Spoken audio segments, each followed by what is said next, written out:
Hello, and welcome to Lead, Learn, Connect, where we explore the worlds of training, coaching, and powerful leadership.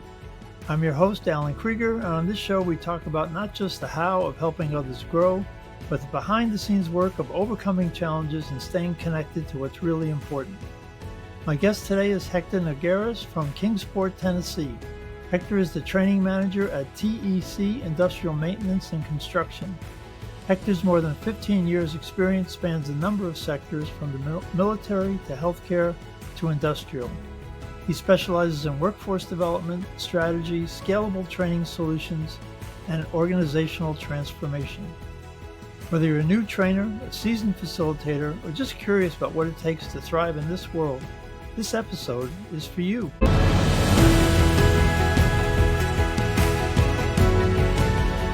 Welcome, Hector.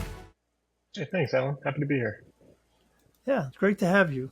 So let's talk about organizational transformation in your little bio there. What does that mean to you, and how do you go about working on that? The biggest thing that it means to me is basically setting a standard. So a lot of, I guess you can say an SOP, right? Standard operating procedures. So a lot of places I've worked for, sans the military, or any really government. So the hospital was a VA hospital, and then working for the military. There's usually not a lot of standards. So creating the standards of what, at least on my side, right? Because there's a lot of not learning. Like as we talked about before, usually when you go to a place that doesn't have a dedicated learning team, it's just somebody that's either burnt out from doing whatever job they were doing, and they're just doing training. And it's usually not I don't want to talk bad about anybody really, but they're usually not doing a good job as far as because I'm a trainer, but but there's no standard for them to follow, right? There's nothing then. They created this whole process, but they don't know. They don't know what that means. They don't know what training really is. I think training is a PowerPoint with 700 slides and, War and Peace on a PowerPoint pretty much. So what I look at when it comes to that is creating that standard of training. And then from there, you can divest into other standards. Just you create the standard of training, you set up what it means. This is the thing. What does it mean to work here? Right? That's what what does it mean to work here? What does it mean to be an employee here? And so that's like kind of another thing I do as well is what does it mean to be here? And I ask the leadership, what does it mean? And they give you all the buzzwords. I'm like, that doesn't mean anything. Like if I come to work, what does it mean? Right? Am I proud to wear my shirt or my hat, or I'm in construction, my hard hat with my logo and all our stuff on there? So that's basically what it boils down to, right? The simplest form I can put it in is what does it mean to work here? And how do I make that grow? And a lot of it is through, leadership development. It's through just basic learning. I think one of the things we're working on now is a supervisor course. Otherwise you just got promoted and you're a supervisor and, hey, go for it, guy or girl. So now we're creating this process. And what I told them is when we're creating a supervisor course, think about stuff where you were in that spot and you wish you knew. Right? Because now this is the standard. Or any new change you want to make, perfect spot to make it here because these are the people that are going to be leading 4, 5, 6 years. It's like that's the culture, that's the organizational change. It's not me, it's not you that's been here for 15 years. You're not going to change. All right, we already know that, but it's the person you bring up. So that's pretty much what it boils down to. Okay, yeah, so organizational transformation starting right at the level. And yeah, you apologize a little bit for saying they weren't doing a good job. But training is a profession, and, it is. And like you said, a lot of guys are just plugged in. Hey, you did the job. Now teach people how to do it, and they don't have a clue, right? So, so transforming the training design, the training organization, and then working at the ground level, frontline leadership, I think, is where the most critical changes can happen because you're right. Absolutely. They have the biggest span of influence across the organization. Well, that's how you grow, right? It's always the homegrown folks that help you grow. I mean, a lot of people like to, I would say, outsource, right? Bring in somebody from the outside to make change. My previous company did that, and it didn't go over too well because they had the people inside. They just didn't listen, or they were so blinded by I always like to say people's acronyms after their names, or a couple LinkedIn posts, or a Twitter conversation somebody had, and I think that instead of looking in, so a lot of times what you'll see, and it's usually with bigger companies, obviously, because they got huge scopes where you'll get that. And then the smaller companies, most of them are internal, but it's always that's the way we've done it here type stuff. And sometimes when you get an outside set of eyes, like somebody that comes in, a trainer, right? You decide you want to go to a training team and you want somebody that actually knows training, and you come and you're like, this is not right. Like, this is not right. Like it's bad, but it's just like, no, I see the foundation. Let's just organize this around it and let's put the pieces where they're supposed to be, right? For lack of a better term, right? And that's pretty much what it boils down to. You see the potential, you really do, and you're just like, okay, this is what we need, and the leadership, and we talked about before, leadership buy-in. I've been blessed for every company I've had leadership buy-in. So, and they know that, hey, you're a learning professional. What am I supposed to do here? Right. And you say, okay, here's the puzzle pieces. This is how we're going to this is how we're going to put them in place. All right. Okay. Culture's not good here. Okay. What does that mean? Well, that means people do what they want. Well, that means you have bad leadership. You have bad supervision. So, okay, let's start at the supervisor course. Let's create this. Let's redo all this stuff. Let's put it here. We have an idea what it means, but what does it mean to be a supervisor here? Right? And then we create all that. What standards do you want to set? Because those supervisors are going to become foremen, or become project managers, might become a VP. You got to do it now. You don't do it when they're a project manager. They're already set in their bad habits, right? They already got bad habits, and instead of griping about it then, set the good habits now, so you don't have to gripe about it then. Well, they've not only set in their bad habits, they've probably done a lot of damage along the way too. That So, too, that too. yeah, Well, because no, it's and that's another thing. Like nobody checks them, right? Nobody checks them. They assume, which when you have good people, it's okay to assume, but one thing I was learning in the military was trust but verify, right? Hey, they're doing a yeah. good job. Let's just, hey, you know what? Maybe quarterly we'll go in and check to make sure. Let's verify they're doing good. So I think a lot of places they miss out on the trust but verify. And then you get when by the time you go to verify, that guy's either got fired, has moved on, and you're looking at the mess they made. You're like, holy moly, where did this go wrong? Right? Well, there's no 4 years ago. standardization because everybody's doing it 5 different ways from Tuesday. So you have to look at that stuff. So you talked about people who were kind of thrust into training with no background. As a training manager, have you had to supervise those people coming in from the outside? Had people like that on your team? And if Um, so, how have you yeah, worked with yeah. that? When I worked at the hospital, uh, I had one gentleman. He was an instructional designer, so he was very helpful, very helpful. But everybody else was a nurse or something like that, and they were, the training manager, nurse, and aide, but they didn't understand the concept of training. So that was kind of frustrating, right? You got, me and an instructional designer behind me. We're like creating all this stuff, and it's like, well, that doesn't make sense. We're like, well, it's how it's supposed to be, right? My next job, I had a great team. My boss, she was awesome. She got it. She knew it, and that's when I started really seeing, honestly, the lack of personnel buy-in, not necessarily leadership. And then my recent job, we had a guy who was kind of thrust in, but he was good. He was natural. He was a natural. Like he was a outgoing guy. He read the people. He understood communication and how to effectively communicate, which is awesome. So and he was pretty much my traveling trainer. And I would go out to see how he's doing. I'm like, he's just natural, but you still give him the coaching moments, right? Like, hey, we need to make sure you address the room, or if you're going to talk to somebody and it's a big audience, you want to talk kind of catty corner. You want to start at one side and kind of almost yell to the other side. That way they hear everything and address people over there, or some to that degree, And then having our instruction design team, hey, can we get the slides not as robust, right? We're going to facilitate. We know the content. I don't need it on there. Let us get them. Let them start. Let the learner start asking the questions, and let's start facilitating. Let them drive to those answers. We know the answer. Let them drive. Let them figure it out. So, and then here I'm the only one, so I'm a one man show here. But You got so, a but it's the good same team then, concept. You right? get to, huh? You got a good team there. You get Yeah, my along with team is the everybody. best. But and I think a lot of that boils in for my job here being the only one is it's like you get to put in the standard of when I did my interview, I like to set the standard, right? You should always want to set the standard. I'm a military guy. Standard is what all we do. So being able to go in there and be like, hey, look, this is how it should be, or this is how it should look like. I don't even have to say should be because as long as people have a general grasp of what this is, they should be able to get it. But like, hey, at minimum, let's keep it like this, right? We don't want to instruct, we want to facilitate. But sometimes you have to instruct, and I get it. But when we get to Mhm. those moments, we'll instruct that. But let's facilitate. We're talking to these people. They already know what they've been doing. They've been doing it for 20, 30 years. Why am I talking to them like they've never done it before? Right? So, uh, yeah. But Yeah. So yeah, let's talk a little bit about. So you came in as an outsider, not an expert in construction and no. maintenance, and came in there. There was training system wasn't really where it needed to be. How do you kind of develop your own credibility with the learners, and how do you develop a program where you don't have the expertise? I guess the generalized answer is subject matter experts. And what I did is kind of put together some courseware, give my leadership the courseware and explain to them what that courseware means and why it's not, like I said, everybody wants War and Peace on PowerPoint for some reason, and I don't know why, right? Like that's just okay. If you want to put people to sleep, go ahead and do that. So basically, I explained to my leadership how a training goes. It should be quick bullet points.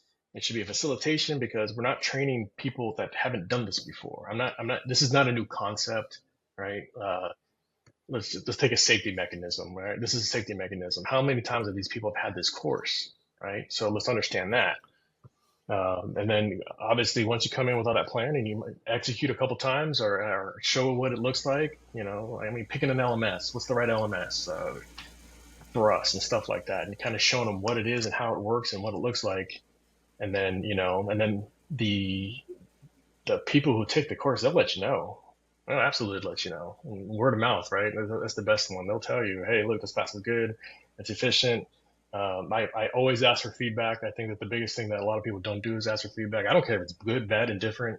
I just want to know. If somebody comes in, and, because a lot of the stuff we wanted to put online in an LMS. So we put on LMS, get it out there. I'll go to a job site and ask people, hey, how's this? Okay, hey, guess what? You know what's coming? We're gonna start doing more in person stuff. We do it in phases, but by what the you're pretty much a consultant, right? Like this is what my boss wants, and this is how we're gonna roll it out. Okay, first is this. Okay, let's get this out. Here's phase one. We're gonna do A B C D F G. Phase two, we're gonna do H I J K L M N O P, and so on and so forth. So that's pretty much how I've done it here. And you said one of the bigger challenges, you got leadership on your side, which is great. They value training. They want it to happen. They brought you in as an expert to make it better. Then you come into class and you got these guys that have been there 20 years, been there, done that, heard this before. The arms cross routine. How do you approach that, especially as an Oh, it's outsider? it's it's simple engagement, right? I mean, we talk about your program with communication. It's knowing your audience. You have to know your audience. You have to, and if you don't, you're gonna fail miserably. Seeing those people sitting there like this, based off my experience, that it's either they don't want to listen to you, and they don't want to listen to you because they know more than you, or they think they know more than you, so that they tune out. Well, bring those people in because as adults, that's how we learn. We want to hear stuff. I always tell people I like breaking things. I like breaking things, so I learn how to fix it. We like breaking stuff. We want to break stuff. I want to shoot holes in your presentation so bad because I know how to fix it type stuff, right? So that's what you do. You let them shoot holes in your presentation. You invite it in, right? Because I think one of the biggest things that I've noticed too is a lot of trainers, facilitators, speakers all forget that they used to be in the audience. And that's the one thing I do. I always tell people I don't forget that I sat in that seat and had bad teachers, bad facilitators, bad speakers, right? So I try to take that learning process and say, okay, if I'm sitting over there and I'm standing up here, what do I want to hear as the learner? And you try to take it from there. I remember when I became a trainer in the military, watching all my peers, they look like robots, and everybody's sitting there just counting tiles or playing on their phones. Nobody's paying attention. Nobody's listening. And I was like, there's got to be a better way. There's got to be a better way. And then I just went up there, and that's when I really came to the concept. It's like, you know what? You know what the better way is I don't forget that I've sat in that seat. I played on my phone. I looked up. Well, how do I get people to look up? You call on them. You talk to them. So that's how I started paying attention to your audience. Not even communicating, just paying attention, seeing the people that don't get it. You're asking the questions for them. You're engaging for them. You're calling on them. You see them with like this. Hey, clearly you have an opinion. Let's hear your opinion. You can't be thin-skinned when you're teaching because there's always somebody who thinks they know more than you. Mhm. Great, I'm glad you know more than me. Let's learn together, type stuff. And that seems to work. I think a lot of people like to be engaged. They like to know that they're validated in their knowledge base, and that's what you do. You bring them in. You have them. explain their knowledge, right? And I think that one of the key things is another thing I tell people is like, hey, we're here to learn from each other. You know something I don't. I know something you don't. You know how we learn? We look at what we don't know, we put it together, and I take what you did and I apply it for me, and you do the same thing. And we didn't change really much. We just got a little tweaks in our styles and our presentations or our skills. I learned something, you know. So I think that's the biggest thing is honestly just be engaging. There's so much junk out there, and I hate to call it junk, but there's just so much junk out there that's trying to mask the fact that we're not engaging and we lack engagement. Right? We want to put some pretty ribbon on it, and people don't want pretty ribbons. They want functionality. They want availability. They want something just to work. And honestly, engaging the audience works. It's worked every time. I've been doing this for years, and I've never had somebody be like, you know what I need? I need an avatar in a video game to do this. Never had that. I need a scoring mechanism. Now, do scoring mechanisms work? Yeah, they do. But I've never had somebody specifically be like, hey, let's do this. Does playing a game like on a dry erase board where everybody does some stuff work? Absolutely. You know, it's kind of like what is it? Whose line is it anyways? I love that show. You know, everybody gets points. They don't matter. Everything's made up. And people get that stuff and they love that stuff. But it boils down to being engaging. Just be engaging.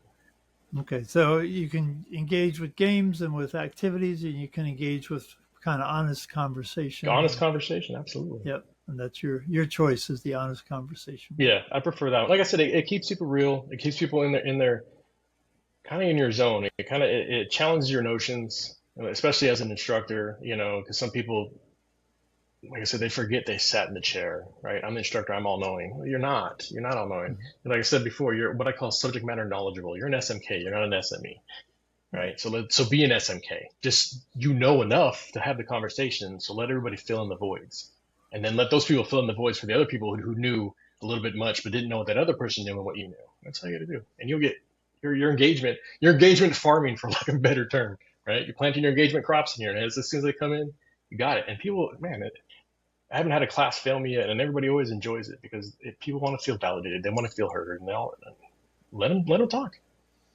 Yep. So yeah, I like that engagement farming. It's a new one. So thank you for that.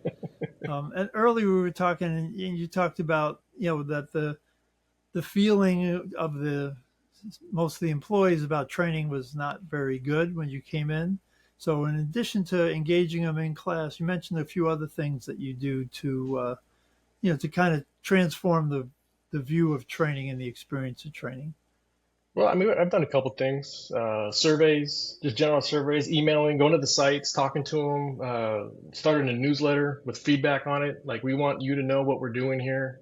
I guess it goes back to the point of people feeling like we talk about teamwork, right? You feel like you're on the team. You want to participate. When you see stuff happen, you want to participate. We started an after hours welding course, send it to all our craft people, 10% return, which is good, which is usually above normal. But a lot of people thought it was a joke. Like, they didn't know it was real. Like they like, I never recognized your email. Literally, this is the email I got. I didn't recognize your email. I didn't know you were a real person type deal. Is it too late to join? I'm like, yeah, there was a time limit, but so we got a couple people, but next cohort's huge, right? Like, I'm going to have to kick out people because they know there's availability. And then we're starting other craft, other craft after hour stuff. So people have to know what's happening. Well, not even start small. Just let people know stuff's happening for them, right? It's not happening for me. It's not happening for, the president. It's not happening for any of the VPs. It's happening for those people that are doing the work, right? They want to feel validated as well.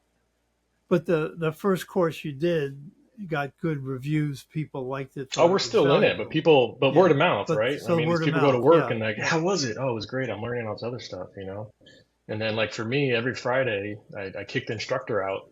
All right, let's do a little sensing session. How's it going? I was like, don't lie to me. I can tell you're lying. I can read your body language, right? Like, so how is it? What do you miss now? What do you wish you learned? Is this too much? Is it too little? Are the books good enough? Are the books too much? Do we need the books? Stuff like that, kind of asking just some generalized questions, and it's input. People want their input. They want to know, and I tell them, hey, look, you guys are setting the standard, and people like that too, right? People love, oh, I'm the standard bearer. This is because, like, if this fails, and I don't ever tell somebody this fails is your fault, but like, hey, if this succeeds, you can slap your name on there, right? You have a little bit of ownership, and people love ownership, right? If you can tout something till it comes home, and hey, I was in the first cohort of that, and you're on cohort 37. This is great. Just let you know, I was in the first one. Oh man, it's a great talking point. So Yeah. yeah, and now we got people asking about other craft. When's the electrical one coming out? Let me finish this one first. I can figure out. Let me get my data from this, and then we'll get on there. But there's a need, there's a want, and then because there's always a need and there's always a want, but nobody knows how to address it. Everybody just assumes that people, that's all they want to do. That's all they do. But no, people want to learn. People want to grow, and if they don't, they let you know. So, and that's how I look at it. So you mentioned surveys, but I think more importantly, you're really talking about the one-on-one, making people feel valued. You I want mean, a their little bit of opinion. both, a little bit of Yeah. both, but I don't put out generic surveys. It's literally me sending an email, me, right? Hey, I need to know what you want to learn. This is who I am. This is me. This is who I am. This is what I'm doing for you. What do you want to learn? And like you specifically, now obviously I'm not emailing one person specific. I'm emailing all of them, but it's not a survey monkey. It's not a form. It's just me, right? So they can respond back to me. And that's how, and I like the personal response in that, right? I feel Hmm. that's important, right? So they get that, and then it's also going out to the sites and asking people, hey, what do what do you do? Oh, I'm a electrician. Do you want to be an electrician? Or I'm a helper. Okay, what are you helping with? Oh, just general stuff. Well, where do you see yourself? The generic. I don't do the. Where do you see yourself in 5 years? But like, what's next? What do you want to do? I'm still trying to figure out what do I want to be when I grow up. What do you want to be when you grow up? Type stuff. And they'll tell you. I'm like, okay, oh, you want to be, hey, we're looking at this after hours welding program. I didn't see your name in there.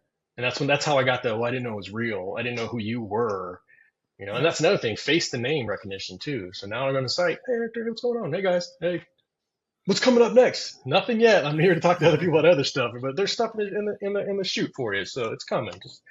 Just to understand Yeah. we're doing it. It's there. It's here. You see it. They see it's here. And that's the key point.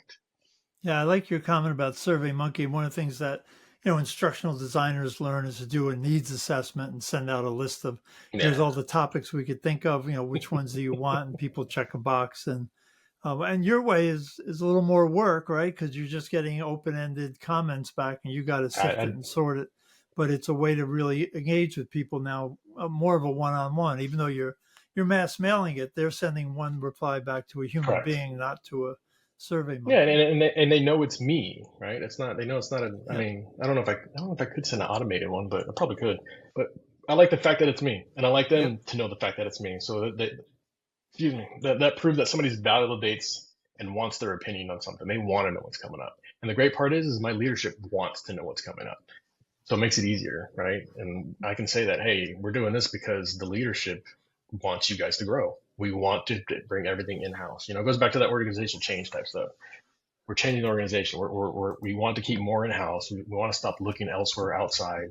We want you guys to grow. We want you to develop here. We want to keep your talents. We want to reward you, what we call, just compensation for what you do, right? Instead of keep everybody's job hopping, moving around. Hey, stay here. Look what you can get. You get education. You get better at your job. Okay, so that personal touch is coming through really loud and clear. We're just about out of time, but is No, there any other advice for people who are listening, maybe beginning trainers, anything we haven't talked about that you think is like really key to being successful? I think the biggest key is, especially for trainers, facilitators, is reading your audience, understand who you're talking to and why you're talking to them. I think that's the biggest thing. Like I said, when I first came on as an official trainer, um, everybody was very robotic and they just straightforward. But I noticed that nobody's paying attention. Pay attention to your audience. They'll tell you everything you need to know. They'll tell you with looks. They'll tell you with postures. They'll tell you with their questions. That's the biggest thing. Pay attention to your audience. Your training is not for you. Is not really for them. It's for you to understand what they want and then give them what they want.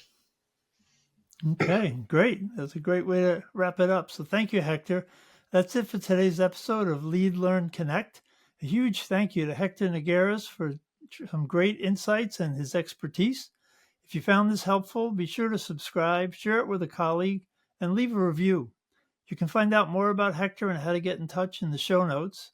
And if you're ready to strengthen how you teach or coach communication, click the link to our website to learn more about the T.E.A.M model of communication.